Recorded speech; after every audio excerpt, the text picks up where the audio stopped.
चला बघा काही इम्पॉर्टंट क्वेश्चन आपल्याला बघायचे आहेत.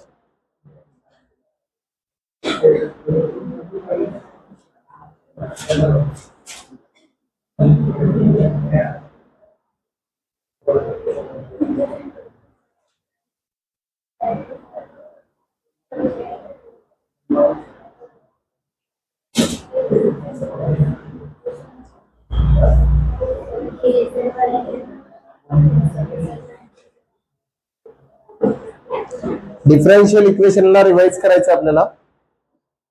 काही इम्पॉर्टंट क्वेश्चन आहे डिफरन्शियल इक्वेशन मधले, ते क्वेश्चन तुम्हाला बघायचे. काही क्वेश्चन काढून ठेवलेले आहेत, तेवढेच क्वेश्चन जर तुम्ही केले तर त्याचा फायदा तुम्हाला होईल. बाकीचे पण आपल्याला सॉल्व्ह करायचेच आहेत, पण पासिंग गिसिंग वाले जे पोरं आहेत त्यांनी तसं करायचं. ओके, काही सिंपल ऑर्डर आणि डिग्रीचे जर क्वेश्चन असतील ते सुद्धा तुम्हाला सॉल्व्ह करता यायला पाहिजेत. 2 मार्काचा ऑर्डर आणि डिग्रीचा क्वेश्चन विचारलेला आहे बघा. Order and degree. तर यावर क्वेश्चन विचारला, find the order and degree of the following differential equation. आणि इक्वेशन दिलेलं आपल्याला d² y अपॉन dx²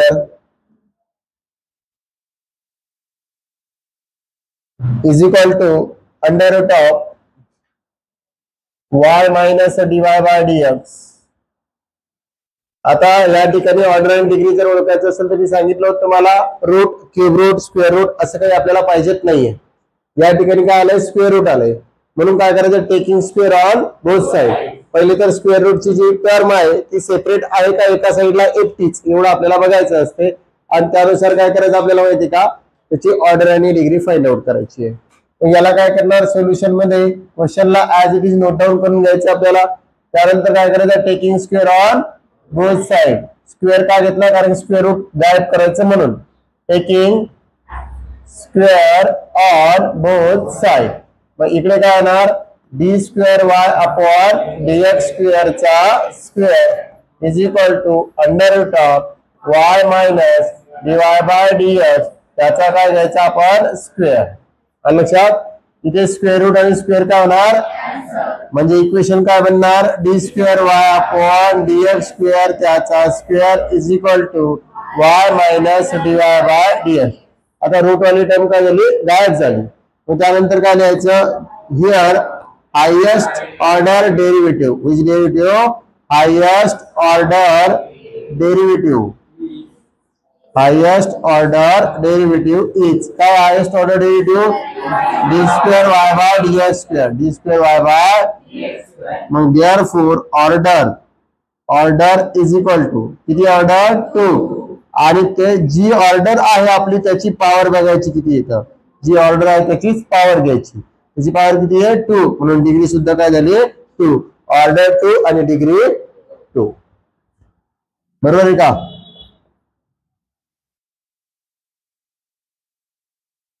ठीक आहे, कळालं का. ओके, अशा टाइपचा क्वेश्चन विचारला जातो. ऑर्डर डिग्रीचा 2 मार्काचा कंपल्सरी एक क्वेश्चन पेपर मध्ये येतच असते. अजून 1-2 क्वेश्चन सांगून देईन तुम्हाला.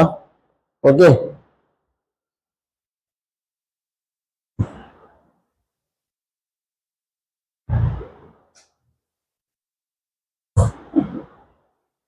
ऑर्डर डिग्री लक्षात आलं. त्याच्यानंतर फॉर्म द डिफरन्शियल इक्वेशनचा एक क्वेश्चन असते. कोणता, form the differential equation. Okay, simple question असू शकतो, टफ क्वेश्चन असू शकतो. फॉर्म द डिफरन्शियल इक्वेशनचा सपोज आपल्याला दिलाय, form the differential equation. Form the differential equation if y is equal to ax² plus b, ax² plus b. तर आपल्याला या ठिकाणी ए आणि बी काय करायचं, गायब करायचं. ए आणि बी काय करायचा, गायब करायचा. जर हा प्रश्न आपल्याला 2 मार्क साठी विचारला जातो, जीपीसीएस वाले असतील तर कदाचित एमएसबीटी वाल्यांना 3 मार्क साठी सुद्धा हा क्वेश्चन विचारला जातो शेवटच्या क्वेश्चन मध्ये, किंवा पहिल्या प्रश्नात जर विचारला तर 2 मार्क साठी सुद्धा विचारला जाऊ शकतो. ओके, काय करायचं मग, जे सोल्युशन आहे तर क्वेश्चनला ऍज इट इज घ्यायचंय ax² प्लस b. त्यानंतर त्याला काय करायचं, differentiate with respect to x. काय करायचंय, differentiate with respect to X, वायचा डेरिव्हेटिव्ह काय येणार dy बाय dx आणि ax स्क्वेअरचा काय येणार आहे 2ax, ax स्क्वेअरचा काय येणार a कॉन्स्टंट आहे x स्क्वेअरचा काय झाला 2x, 2x into a काय झाला 2ax लक्षात, आणि प्लस b चा डेरिव्हेटिव्ह किती येणार 0, b चा डेरिव्हेटिव्ह किती येणार म्हणजेच dy upon dx is equal to 2ax अशी टर्म आपल्याकडे अवेलेबल झाली. ओके, काय भेटली आपल्याला 2ax ही टर्म भेटली. आता यावरून आपण 2ax दिला आपल्याला, dy बाय dx ची व्हॅल्यू काय आली 2ax आलेली आहे. मला सांगा याच्यातला कोण गायब नाही झाला, अजून a गायब नाही झाला. कोण गायब नाही झाला a. मग a ला जर गायब करायचं असेल तर काय करू शकतो बरं आपण, a ला जर गायब करायचं असेल तर एक तर a ची व्हॅल्यू जर काढायची म्हटलं, या इक्वेशन वरून जर आपण a ची व्हॅल्यू काढायचं म्हटलं तर पॉसिबल आहे का, नाही पॉसिबल आहे का, पॉसिबल खरं सांगा बरं आहे का. या इक्वेशन वरून जर a ची व्हॅल्यू काढायची म्हटलं तर 2x तिकडे जाणार, a ची व्हॅल्यू भेटेल पण ती व्हॅल्यू त्याच इक्वेशन मध्ये तरी थोडी ना पुट करता येणार आपल्याला, डबल पुट करता येणार आहे का नाही. मग काय करायचं आपल्याला, again differentiate with respect to x, again differentiate with respect to x केलं तर काय येणार dy बाय dx चा डेरिव्हेटिव्ह अगेन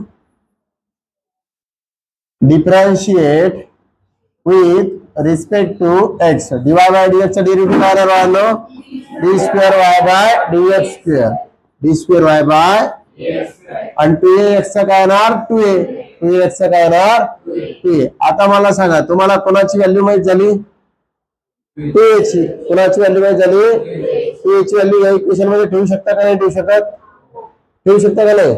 म्हणजे याला जर इक्वेशन 1 दिला, put in equation 1, put in equation 1 तर असं होऊ शकतं ना, काय होऊ शकतं रे dy by dx is equal to 2a ची व्हॅल्यू काय आली d स्क्वेअर y बाय आणि हा राहिलेला x म्हणजे x d square y by dx square आणि हा dy बाय dx त्याच्याकडे पाठवला काय होणार आहे मायनस, काय होऊ शकतो मायनस, म्हणजे काय इक्वेशन म्हणू शकतो x d square y upon dx square minus dy by dx is equal to काय येणार 0. हे काय येणार आपल्याला आन्सर. आलं लक्षात, कळालं की नाही कळालं. याचं जर आपण इंटिग्रेशन घेत गेलो तर वापस तिकडे आपण येऊ शकतो, तर ए आणि बी कॉन्स्टंट आपल्याला राहते. समजलं इथपर्यंत, कळालं की नाही कळालं, समजलं का.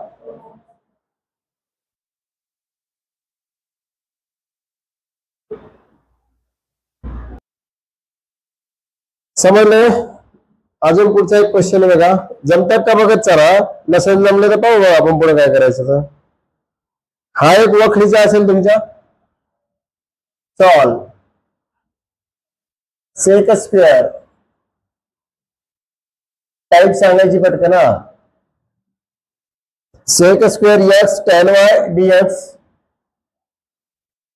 Plus sec square y tan x dy is equal to 0. Variable कोणत्या फॉर्म मध्ये येणार, variable separable form. Variable separable form नुसार जर सॉल्व करायचे तर याला काय करणार आपण, व्हेरिएबल सेपरेबल फॉर्म नुसार सॉल्व करण्यासाठी सोल्युशन मध्ये इक्वेशनला ऍज यायचे. मग पहिले तर ही टोटल व्हॅल्यू त्या साईडला ट्रान्सफर करू, म्हणजे इथे काय राहणार sec square x tan y dx is equal to minus sec square y tan x dy. y वाला टर्म कुठे पाठवायच्या dy कडे आणि x वाला टर्म कुठे पाठवायच्या dx कडे, माहिती आहे. मग इथे कोण आहे dx, हा कोण आहे सेक स्क्वेअर, मग इकडे कोण येणार अपॉन मध्ये tan x, इकडे कोण आहे मायनस, इथे काय आहे सेक स्क्वेअर y अपॉन मध्ये हा काय येणार इकडे tan y आणि इथे काय होता dy. इंटिग्रेटिंग ऑन काय यायचं त्याच्यानंतर इंटिग्रेटिंग ऑन बोथ साइड, एवढं समजलं.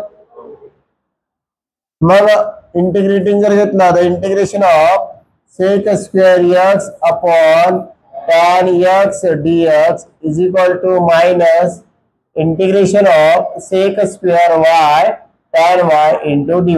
दोन्हीकडचं काय घेतोय फक्त आपण इंटिग्रेशन. काय घेतोय म्हणजे काय येणार रे आता या ठिकाणी दोन्हीकडचं इंटिग्रेशन जर घेतलं तर tan x चा derivative sec square x, tan y चा डेरिव्हेटिव्ह sec स्क्वेअर y.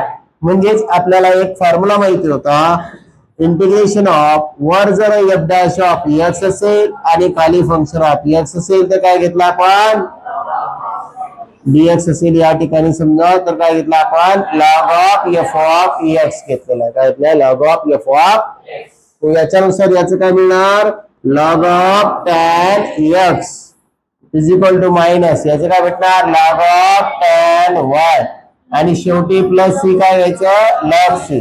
आपण प्लस सी घेतो ना तर काय वापरायचा log c. मग ही मायनस वाली टर्म इकडे जर आणले तर काय होणार log of tan x plus log of tan y is equal to काय राहिला. आता एक फॉर्म्युला अजून शिकलेले तुम्ही आठवतंय log a plus log b is equal to log a into b. काय log a इंटू b. मग त्याच्या म्हणण्यानुसार काय येणार आहे बाळांनो tan x पण पुढे काय log of tan x into काय येणार आणि इज इक्वल टू काय राहणार log c. दोन्हीकडचा log आणि फायनल आन्सर काय येणार tan x into tan y is equal to c. 2 किंवा 3 किंवा 4 मार्काला विचारला जाऊ शकते. कळलं का. 2 ला पण विचारलं जाऊ शकते प्रश्नाला आणि 4 ला पण विचारलं जाऊ शकते आणि 3 ला पण विचारलं जाऊ शकते. ओके समजलं का. चला आता अजून पुढचं बघू.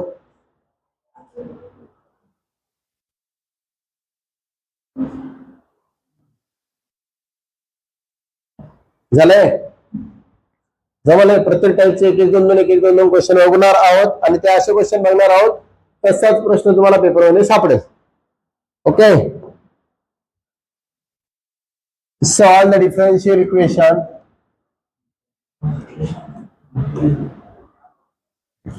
x divide by dx plus y is equal to x cube. 2 किंवा 3 मार्कासाठी विचारलं जाऊ शकते, 4 मार्कासाठी सुद्धा विचारलं जाऊ शकते. बघा x ने जर आपण डिवाइड केलं तर divide by x on both side. इकडे काय होणार x ने डिवाइड केलं तर राहिलं डिवाइड बाय प्लस इथं y आणि x ने डिवाइड केलं तर काय होणार 1 by x y. x cube ला जर x ने डिवाइड केलं तर काय राहणार x स्क्वेअर. परिचयाचं वाटतंय का equation dy by dx plus py is equal to q. Okay परिचयाचं तेव्हाच वाटेल जेव्हा आपला मेंदू थोडा आपण उपयोगात आणणार. कळलं का. तर कम्पेअरिंग विथ किंवा it is linear differential equation. Comparing with कोणासोबत कम्पेअर करायचं dy by dx plus py is equal to q. Therefore p is equal to काय होणार आणि q इज इक्वल टू काय होणार x स्क्वेअर आणि q इज इक्वल टू काय होणार त्याच्यानंतर काय काढतो आपण इंटिग्रेटिंग. नाव integrating factor is equal to e raise to integration of pdx. e raise to integration of is equal to e raise to integration of p ची value काय आहे 1 बाय x dx. काय 1 by x is equal to e raise to 1 by x ची value काय आहे log of x. आता एक formula माहिती आपल्याला कोणता e raise to log a is equal to a. म्हणजे e आणि log काय झाला काय राहिला a. तसं इथे काय राहणार x राहणार. कुणाची व्हॅल्यू आली ही इंटिग्रेटिंग फॅक्टरची व्हॅल्यू आली. तर आपल्याला काय करायचं जनरल सोल्युशन म्हणून आपल्याला सॉल्व करायला सांगितलं ना. मग द जनरल सोल्युशन इज काय येणार y into integrating factor integration of q integrating factor into dx plus c. Therefore y into integrating factor किती आला x किती आलेला आहे x. इंटिग्रेटिंग फॅक्टर q ची व्हॅल्यू काय आपल्याकडे x square into x into dx plus y into x ला तुम्ही एक्स इंटू वाय पण लिहू शकता. एक्स स्क्वेअर इंटू एक्स काय होणार X cube into dx plus C. हा X Y is equal to x cube. हे काय झालं तुमचा आन्सर. अजून एक्स्ट्राचं काय करू शकता मल्टिप्लाय बाय 4. समजलं ना जमन नक्की खरं समजलं एवढं. ओळखीचे वाटू राहिले की नाही मास्तर ओळखीचे वाटते ना का प्रश्न ओळखीचे वाटते दोन्ही पण नाही हो चमका. चला पुढं आता काय काय शिकलो आपण एलडी शिकलो व्हेरिएबल सेपरेबल शिकलो ऑर्डर डिग्री शिकलो अजून फॉर्म द डिफरन्शियल इक्वेशन शिकलो. आता काय राहिलं फक्त एक्झॅक्ट डिफरन्शियल इक्वेशन आणि होमोजिनियस. ओके चला मग आपण आता एक्झॅक्ट घेऊन टाकू एकदा मग होमोजिनियस घेऊ. ओके शो द्या काय म्हणते शो द्या म्हणू 3x square plus 6xy square into dx plus 6x square y plus 4y square into dy is equal to 0. आलं लक्षात into dy is equal to काय येणार 0. कळलं का काय येणार ओके 0. मग दिलेल्या प्रश्नाला जसंच्या तसं कुठं लिहायचं असते रे बाबड्या सोल्युशन मध्ये लिहायचं असते आहे की नाही. मग याला सोल्युशन मध्ये जसं तसं घेतलं कोणासारखं दिसतंय कम्पेरिंग विथ कोणासारखं रे M D x plus N D Y is equal to 0. मग बाबड्या एम कोणता आहे रे आपला 3x square plus 6xy square बरोबर. आणि एन कोणता आहे रे आपला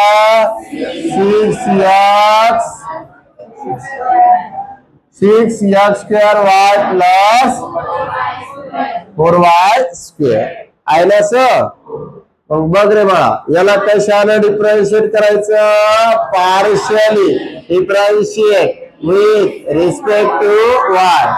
आणि याला कशाने डिफरन्शिएट करायचा partially differentiate with respect to x बरोबर. पण जेव्हा y ने डिफरन्शिएट करतो त्यावेळेस बाकीचे काय घ्यायचे कॉन्स्टंट. जेव्हा x ने डिफरन्शिएट करतो त्यावेळेस बाकीचे काय घ्यायचे बाकीचे म्हणजे x सोडून आणि इथं y सोडून. मग m आणि n तर व्हेरिएबल असणारच आहे कारण m is equal to x किंवा y आहेच ना म्हणून तो पण व्हेरिएबल असणार. म्हणून काय भेटणार इथं डोयम काय भेटणार डोयम अपॉन डो y इज इक्वल टू याच्यात y आहे का नाही तर मग जाऊ द्या तिकडे नाही तर याच्यात y आहे का बाकीचं काय उरलं 6x हा काय झाला कॉन्स्टंट आणि डेरिव्हेटिव्ह कोणाचा घेणे y स्क्वेअरचा किती येणार. आणि मग याला सोडवलं तर डोयम अपॉन डो y इज इक्वल टू साइन गुणे 12xy 12xy. मग बाबड्या इकडे जर आलो आपण तर काय येणार डोयन अपॉन डो x याच्यात x आहे का आहे.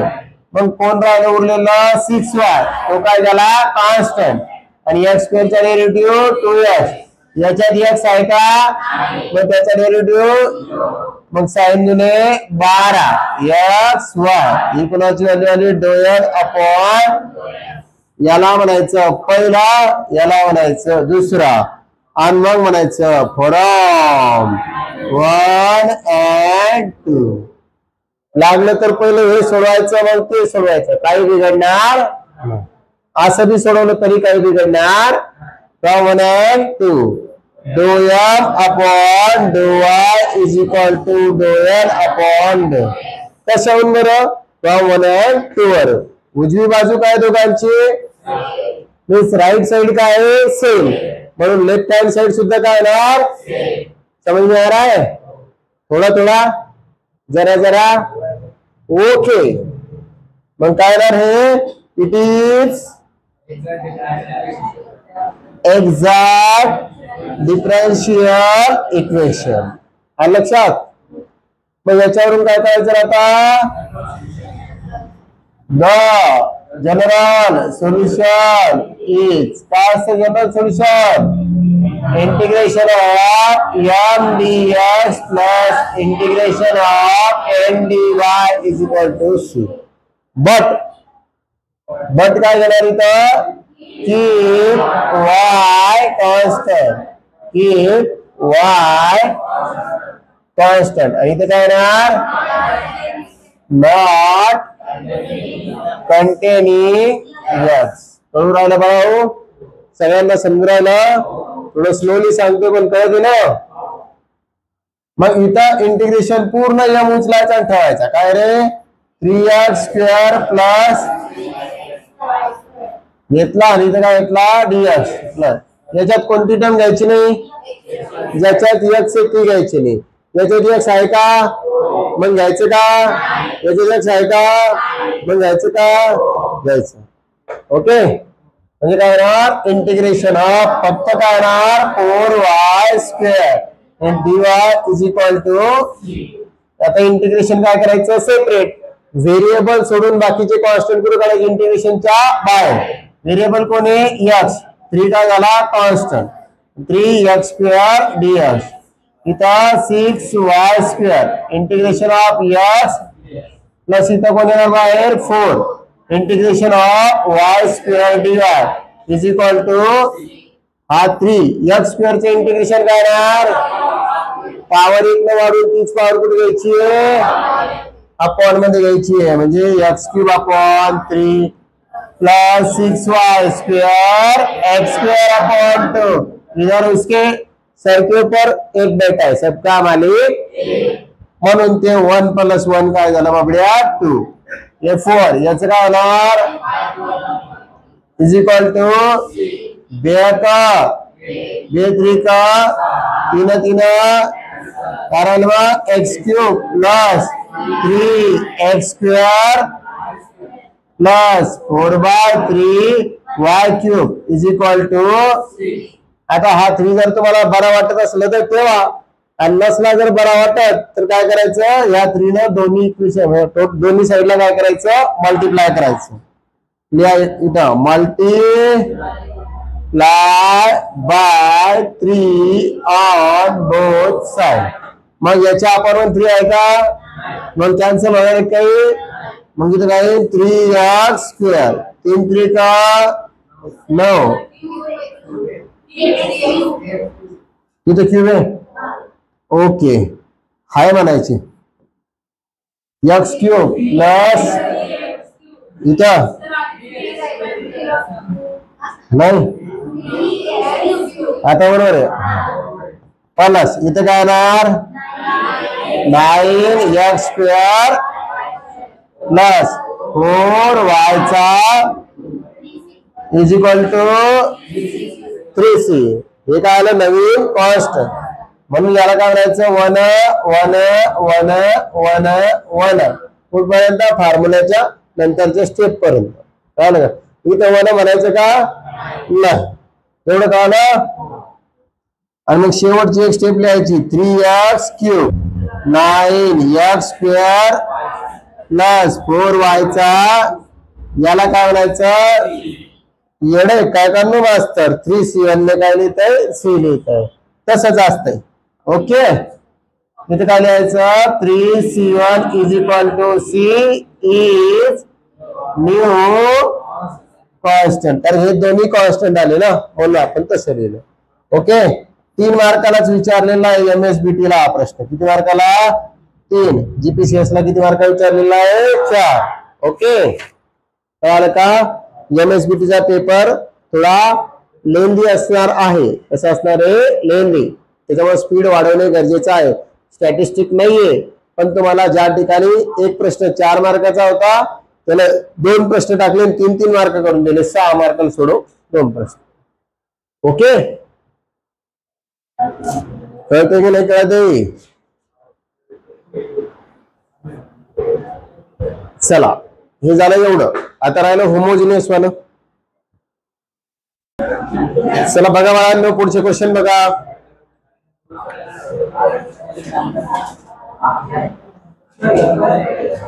मागच्या लेक्चर मध्ये हा जो क्वेश्चन आपण सॉल्व्ह केला होता, सिमिलर क्वेश्चन एक सॉल्व्ह करायसाठी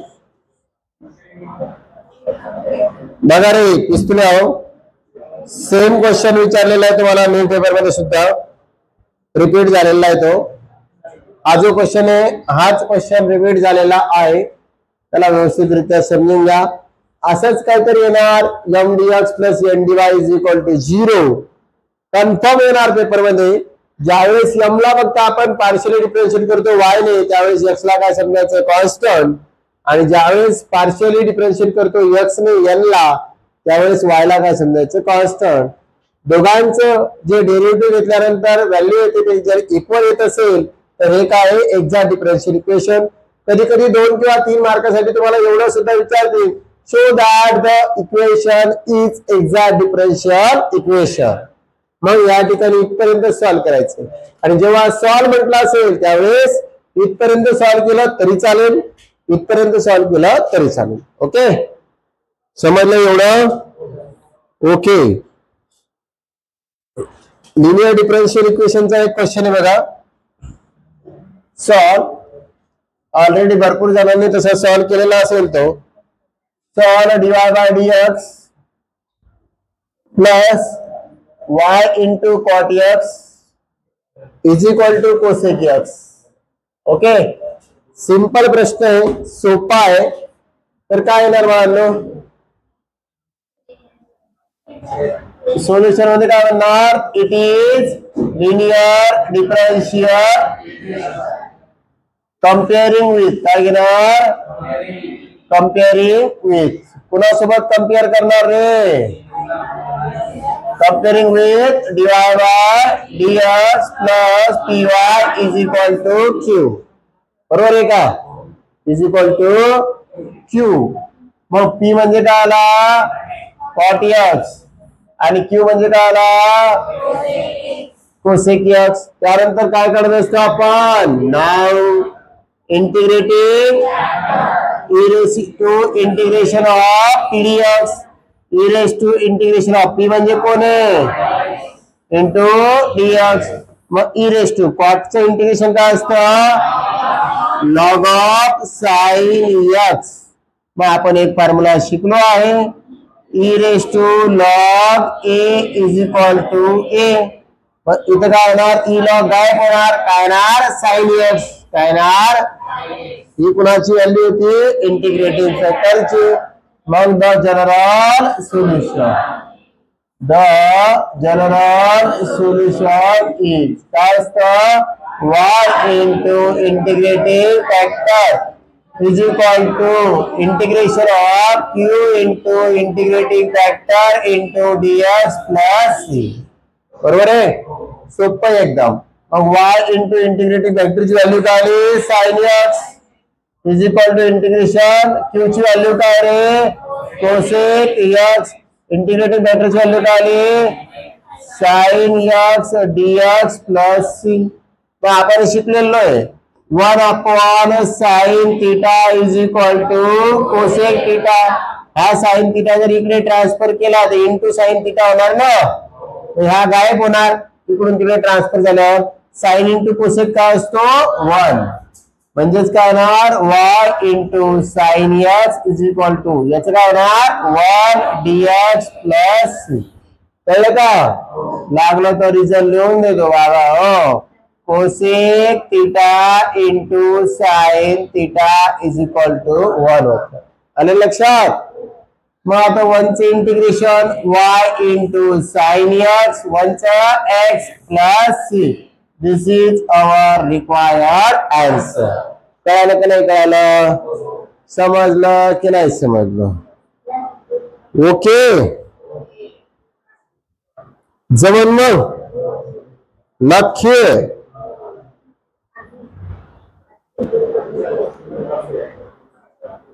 चला बरोबर बाळा. आलं आलं की नाही आलं? आलं आलं म्हणजे अद्रक है ना. वा आलं. एक असाच ऑर्डर डिग्रीचा रॅन्डमली शिकवते मी. ऑर्डर अँड डिग्रीचा प्रश्न काय होता रे?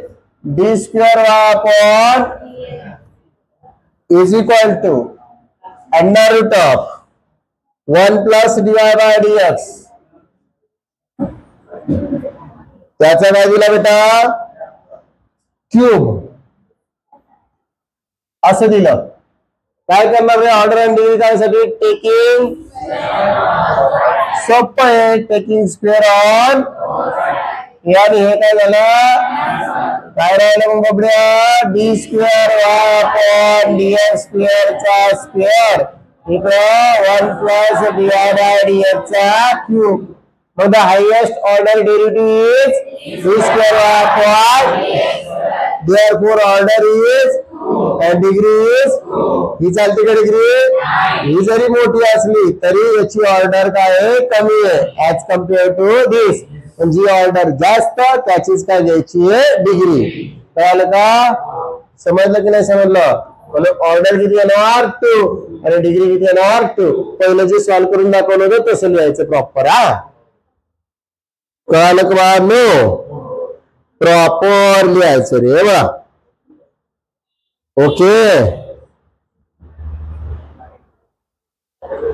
लिहिता येईल ना प्रॉपर? चला पुढचा प्रश्न घ्या माऊली.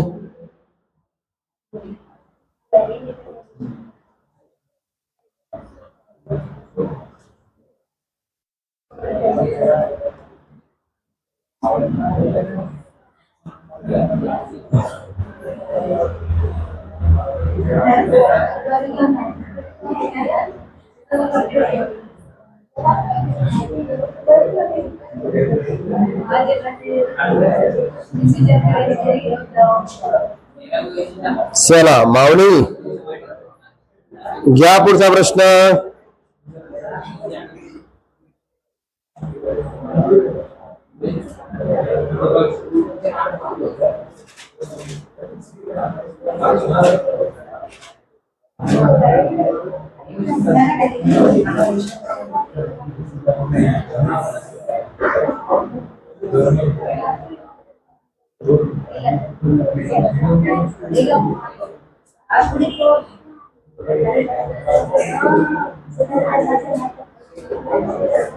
सॉल्व दिले बघा.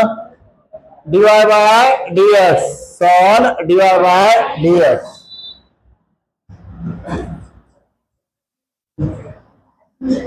Is equal to e raise to 3x minus 2y plus x square e raise to minus 2y. हे आहे reducible to variable separable form है ना. का व्हेरिएबल सेपरेबल फॉर्म आहे? व्हेरिएबल सेपरेबल फॉर्म म्हटलं तरी चालते, काही टेन्शन घ्यायचं नाही. आपल्याला फक्त प्रश्न समजणं इम्पॉर्टंट आहे आणि सोडवणं इम्पॉर्टंट आहे. बघा आता या ठिकाणी याला जरा सॉल्व करायचं म्हटलं तर प्रश्नाला आपण डायरेक्ट उत्तरामध्ये लिहून घेऊ इकडं. ओके इथून सुरू झाला आपला आन्सर. काय करायचं पहिलं बघूया. डीवाय बाय डीएक्स याला काय लिहू शकतो? E raise to 3x into e raise to minus लिहू शकतो का नाही लिहू शकत? त्याच्यानुसार रे बघा a raise to m plus n असला तर a raise to m into a raise to होणार ना. मग a raise to m plus minus n असं जर असलं तर काय होणार? A raise to m into a raise to minus होणार ना. मग याच्यानुसार जर येतं काय लिहू शकतो? याला आपण असं पण लिहू शकतो a raise to plus minus काय होणार? Minus m. म्हणजे a raise to m minus n ला काय लिहू शकतो आपण? A raise to m into a raise to minus n. मग e raise to 3x minus 2y म्हणजे हा झाला ए, हा झाला एम आणि हा काय झाला एन. याच्यानुसार असं लिहू शकतो ना आपण a raise to m into a raise to minus n. कळलं का? ओके. प्लस इकडे काय आहे x square e raise to minus 2y. उजव्या बाजूला दोघांमध्ये काय सारखं दिसतं रे? E raise to minus 2y. इथे काय राहिला ई रेस टू 3x. इथे काय राहिला प्लस एक्स स्क्वेअर. हा लक्षात.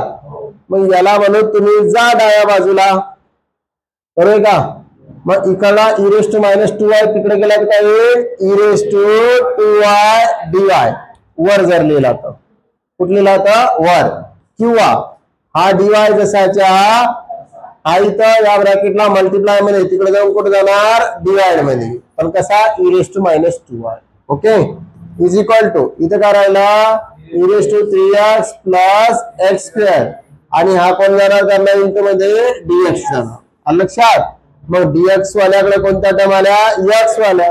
dy कडे कोणत्या टर्म आल्या y वाल्या. E raise to minus 2y ला कसं लिहू शकतो अजून आपण e raise to 2y dy. इथं e raise to 3x plus x square into त्याच्यानंतर काय घेणार आहे बाळांनो integrating on both side. Integrating on. मग integration of e raise to 2y dy is equal to integration of e raise to 3x dx plus integration of x square into dx plus काय घेणार plus नाही यायचं घ्यावं लागेल ना. कधी घ्यावं लागेल ना याच्यात घ्यावं लागतं डिफरन्शियल इक्वेशन मध्ये. ते इंटिग्रेशन आहे का कसे रे लेकरा तुम्ही. नाही घ्यावं लागत नाही घ्यावं लागत. इथे नाही घ्यायचं प्लस सी असं घ्यायचं इंटिग्रेटिंग ऑन बोथ साइड. बर ई रेस टू 2y चं काय येणार e raise to 2y upon 2. त्याचं काय येणार e raise to 3x upon 3 plus x cube upon 3. आता घ्यायचं का प्लस सी. कळालं का? समजलं का? एवढं जरी लिहिलं तरी पण चालतंय. पण माझ्यासारखं आगाऊ असलं तरी एखादा 2 मार्क खाऊ शकतं. म्हणून बेंड वर मोजायचे किती. बेंड समजतं का? कितीच बेंड आला 3 आणि 2. 3 दुने सारखे सारखे डबल मोजायचे का नाही. वेगळ्या गुणाकार करून टाकायचे तेवढं मल्टिप्लाय करून टाकायचं. हे सारखे किती आहेत 3 आणि किती आहेत 2. हे किती आहे 3 हे किती आहे 2. दोनों को क्या करने का मल्टीप्लाई और उससे क्या करने का टोटल इक्वेशन को मल्टीप्लाई. 3 इंटू 2 कितना होगा फिर 6. तो क्या लिखेंगे boss multiply by 6 on both side. समझा? इसको अगर 6 से मल्टीप्लाई करेंगे तो 6 डिवाइड बाय 2 कितना आएगा बेटा 3 e raise to 2y is equal to. इसको अगर 6 को अगर 3 से डिवाइड करेंगे कितना आएगा बेटा 2 e raise to 3 plus 2x cube plus 6 into c. आलं लक्षात? मग बबड्या याला म्हणायचं C1 याला म्हणायचं C1. समजलं का?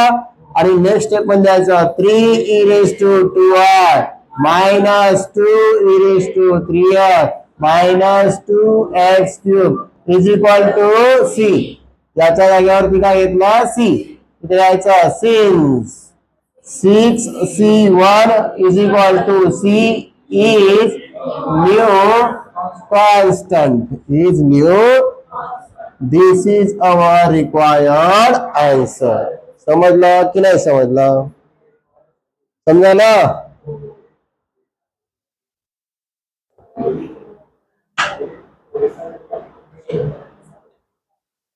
नक्की समजायला?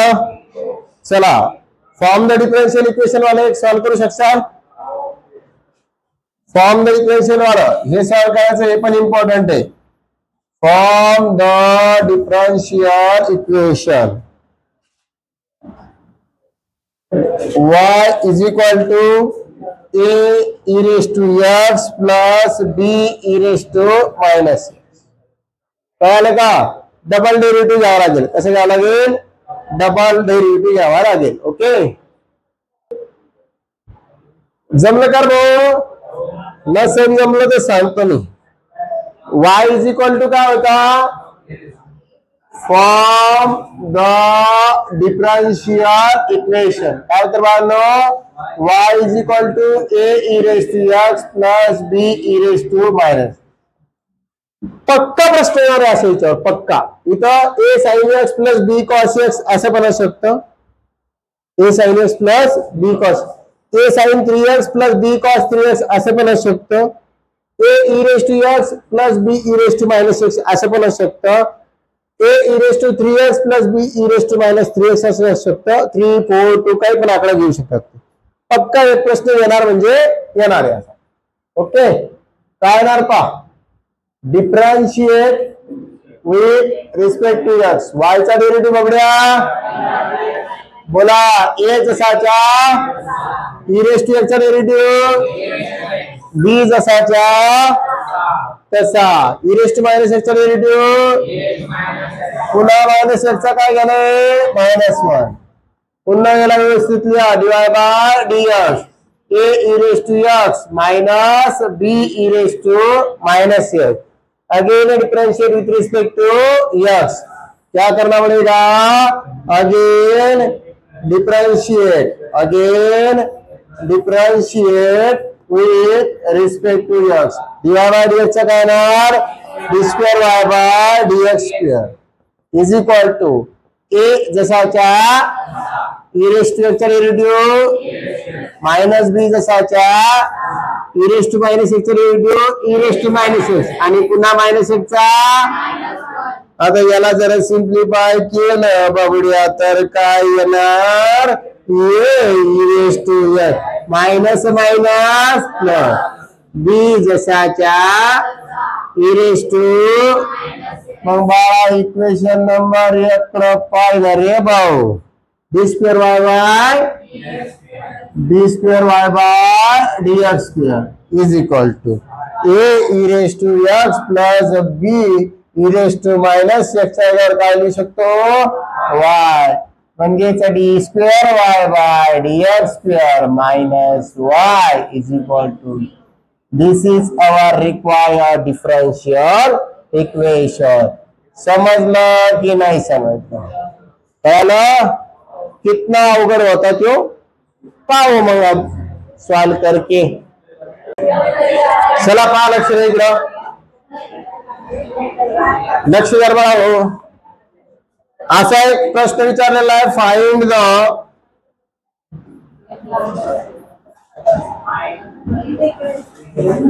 Particular solution of differential equation. Find a particular solution of differential equation. dy upon dx is equal to 6 minus 3x, comma, given at x is equal to 0, y is equal to 0. असा प्रश्न आहे. सांगा बरं मग याचं solution कसं काढता येईल का. dy by dx is equal to 6 minus 3x. Solution करायचं म्हणजे काय करायचं, इंटिग्रेट करायचं. काय करायचं,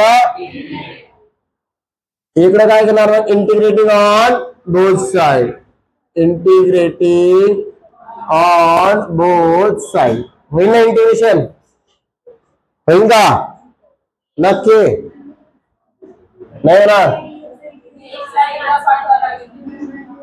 व्हेरिएबल सेपरेबल नाही करायचे,